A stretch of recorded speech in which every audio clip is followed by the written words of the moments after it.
E aí, pessoal, sejam bem-vindos a mais uma aula do cursinho Ideia. E hoje a gente vai ter a primeira parte de 2 aulas sobre hidroestática. Tranquilo? Então vamos lá dar início à nossa aula de hoje. Bom, como de costume, vamos começar com algumas definições básicas. O que é hidrostática? Hidrostática é basicamente a área da física que estuda o equilíbrio dos fluidos. Ela também é conhecida como estática dos fluidos. Então não estranhe a semelhança de nomes com a matéria anterior. Lá na estática a gente estudou o equilíbrio dos corpos, ou seja, de coisas sólidas. E aqui na hidrostática a gente vai estudar o equilíbrio dos fluidos. E o que são fluidos? Fluidos basicamente são os líquidos e os gases. São aquelas substâncias que possuem capacidade de fluir, capacidade de escoar. Então, por exemplo, se eu tenho uma tubulação e dentro dessa tubulação eu tenho água. A água ela vai fluir, ela vai escoar ao longo daquela tubulação, beleza? Outro exemplo, se eu tiver aqueles sprays de desodorante, se eu apertar ali o botãozinho, eu vou espalhar gás do desodorante para o ambiente, ou seja, o gás ele vai fluir, ele vai escoar ali ao longo do ambiente, tranquilo? Bom, densidade e massa específica. Esses são 2 conceitos extremamente importantes para a gente entender a hidrostática. E o que são eles? Os dois são a razão entre massa, m, e o volume ocupado. Mas qual vai ser a diferença entre densidade e massa específica? Bom, a primeira das diferenças vai ser referente ao objeto que eu estou tratando. Na massa específica, eu vou estar me referindo a uma substância. Quando eu falo substância, eu me refiro ao quê, por exemplo? Eu me refiro à água, ao óleo, ao ferro puro, beleza? E quando eu me refiro à densidade, eu estou tratando de um corpo ou de um objeto. Então, por exemplo, uma viga feita de ferro puro, por exemplo, certo? Então, massa específica, eu me refiro a uma substância e densidade, eu me refiro a um corpo ou um objeto, beleza? E a segunda diferença vai estar na fórmula. Então, de cara, vocês olham e qual a diferença da fórmula entre os dois? Além do símbolo, né? A massa específica, o símbolo dela é μ, da densidade D. Mas, tirando isso, a fórmula deles é igual. Mas a diferença vai estar aí na fórmula da densidade. Na fórmula da densidade, o volume aí da equação, eu vou incluir espaços vazios. Então, vamos dar um exemplo para deixar isso mais claro, certo? Mais evidente. Se eu tenho uma barra de ferro, e nessa barra de ferro eu tenho um furo no meio dessa barra. Quando for calcular a massa específica, eu não vou considerar esse furo, porque ele é um espaço vazio. Só vou considerar o volume que eu tenho de ferro. Já na densidade, não.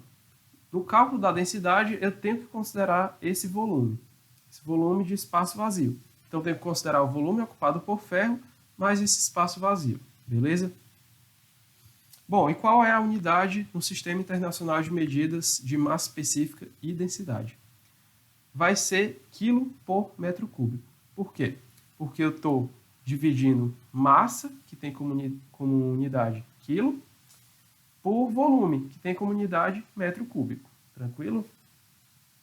Então vamos entender agora mais certinho o que é esses espaços vazios a partir de um exemplo bem interessante, tranquilo? Então aqui a gente tem um navio, certo? O navio, vale considerar que ele é feito majoritariamente de ferro, e ele está aí flutuando na água, beleza? Agora vamos analisar a massa específica da água e do ferro. A massa específica da água é de 1.000 kg por metro cúbico, e a massa específica do ferro de 7.800 kg por metro cúbico. Então vocês podem pensar, o ferro ele vai afundar dentro da água, beleza? Realmente vai. Mas no caso do navio, não. Porque o que eu tenho aqui no navio? Tem um sistema bem interessante. Aqui na parte inferior aqui do navio, certo? Eu tenho uma grande estrutura feita de ferro e essa estrutura ela é quase toda oca. Ela é quase toda feita de espaços vazios. Então, quando for calcular a densidade dessa estrutura aí, eu vou ter que considerar o volume dela todo, da parte oca e da parte de ferro.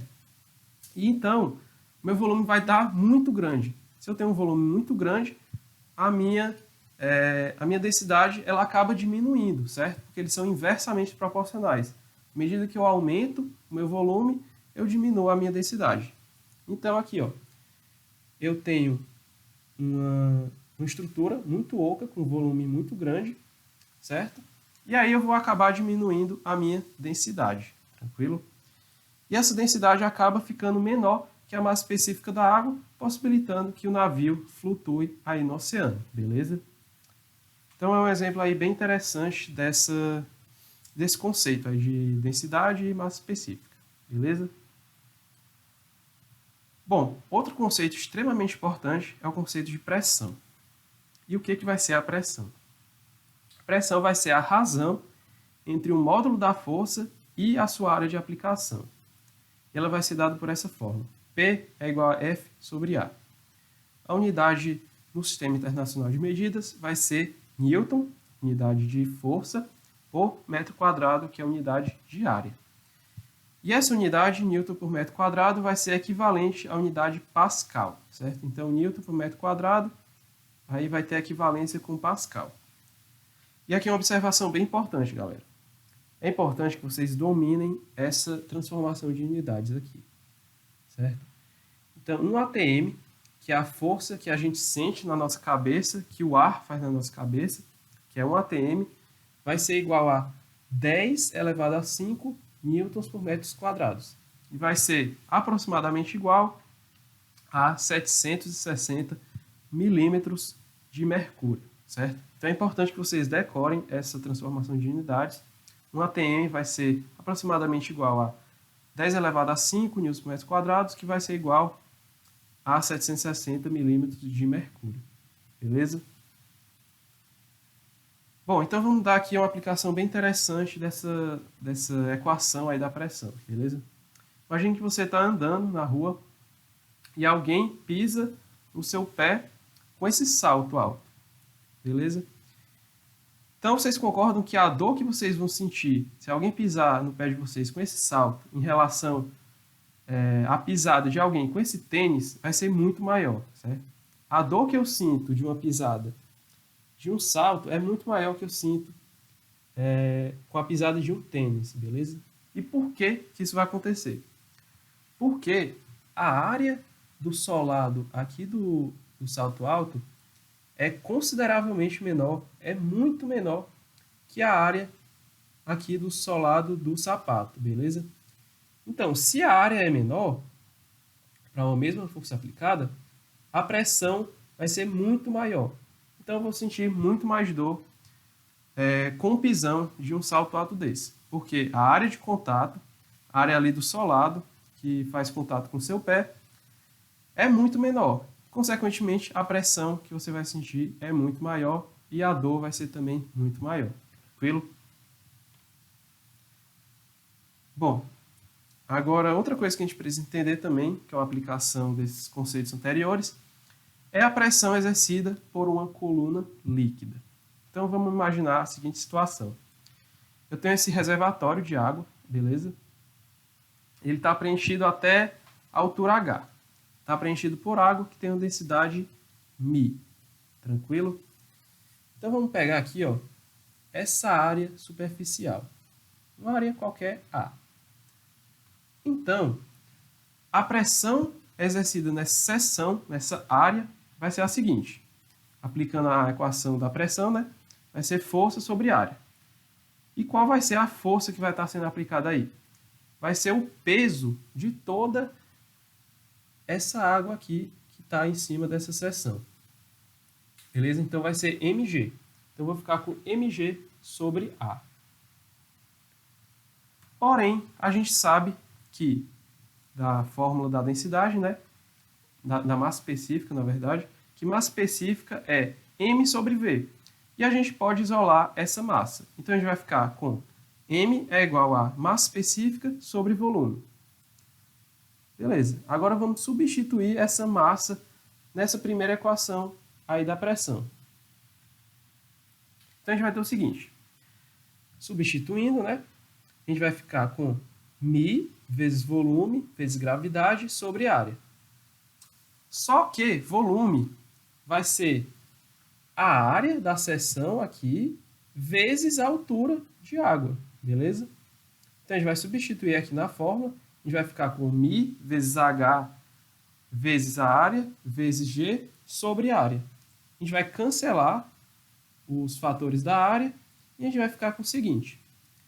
A pressão aí nessa seção, nessa área, no fundo do reservatório, vai ser μ vezes G vezes H. E o que a gente pode concluir disso? Que não importa a área que eu pegar aí nessa seção, beleza? Vai importar só a altura. Então, vamos supor, se eu pegar uma área... Se eu pegasse, por exemplo, essa área aqui, menorzinha. A minha pressão nessa área seria a mesma, porque eu estou na mesma altura. Mas, por exemplo, eu pegasse essa área aqui. A minha pressão ia ser diferente. Por quê? Porque eu variei a altura. Então, a minha nova altura, por exemplo, seria essa aqui, ó. H'. Então, eu alterei a altura, então eu altero a minha pressão, certo? Então, vai independer da área. Não vou ter necessidade de... A minha área não vai ser relevante na minha fórmula aí da pressão, tranquilo? Bom, e uma consequência direta da equação que a gente acabou de ver é o teorema de Stevens. E para a gente entender direitinho o teorema de Stevens, vamos imaginar a seguinte situação. Imaginem que eu tenho um reservatório que contém um líquido qualquer com densidade homogênea. A gente vai pegar dois pontos desse líquido. O ponto Q, que está a uma profundidade HQ da superfície do líquido, e o ponto R, que está a uma profundidade HR da superfície do líquido. Beleza? E qual vai ser a pressão nesses dois pontos? É só aplicar a equação que a gente acabou de ver, beleza? Então a gente vai ficar com o seguinte. Expressões em Q e R são. No ponto Q, né? Vai ser μ vezes G vezes HQ. Onde μ é a massa específica do líquido, G é a aceleração da gravidade e HQ a profundidade da superfície. Profundidade do ponto a partir da superfície, né? E a pressão em R vai ser μ vezes G vezes HR, beleza? Então, o que a gente vai fazer agora? A gente vai subtrair essas duas equações, beleza? Para achar a variação de pressão. Então, a gente vai fazer PR menos PQ. Então, a gente vai ficar com o seguinte. A gente vai ficar com essa expressão aqui. A gente pode colocar em evidência o μ vezes G, que é comum nas duas expressões, os dois termos, na verdade. E a gente vai ficar com a seguinte expressão. PR menos PQ vai ser igual a μ vezes G vezes HR menos HQ. Então, PR menos PQ é a variação de pressão e HR menos HQ é a variação de profundidade, beleza? A variação de altura entre os dois pontos. Então, a gente vai dar origem ao teorema de Stevens. E o teorema de Stevens, ele fala que a diferença de pressão, a variação de pressão entre dois pontos em um líquido vai ser dada por μ vezes G vezes a variação de altura, vezes a diferença de altura entre esses dois pontos, beleza? Então, esse é o teorema de Stevens, tranquilo? Bom, e uma conclusão direta desse teorema é o seguinte. Se a gente pegar dois pontos que estão na mesma, que possuem a mesma profundidade em relação à superfície, ou seja, ΔH é zero, certo? Porque eles estão na mesma linha, então eles vão estar submetidos à mesma pressão, beleza? Então, ó, é só uma questão mesmo de raciocínio. Se o meu ΔH é zero, eu vou zerar toda essa equação, beleza? Então, pontos que estão na mesma linha aqui no nosso líquido, no nosso reservatório, eles vão estar submetidos à mesma pressão, tranquilo? Essa é uma conclusão aí direta do teorema de Stevens, que é bem importante. Beleza? Bom, pessoal, então a gente encerra a nossa aula por aqui. Eu agradeço pela atenção de vocês, desejo bons estudos e até a próxima aula.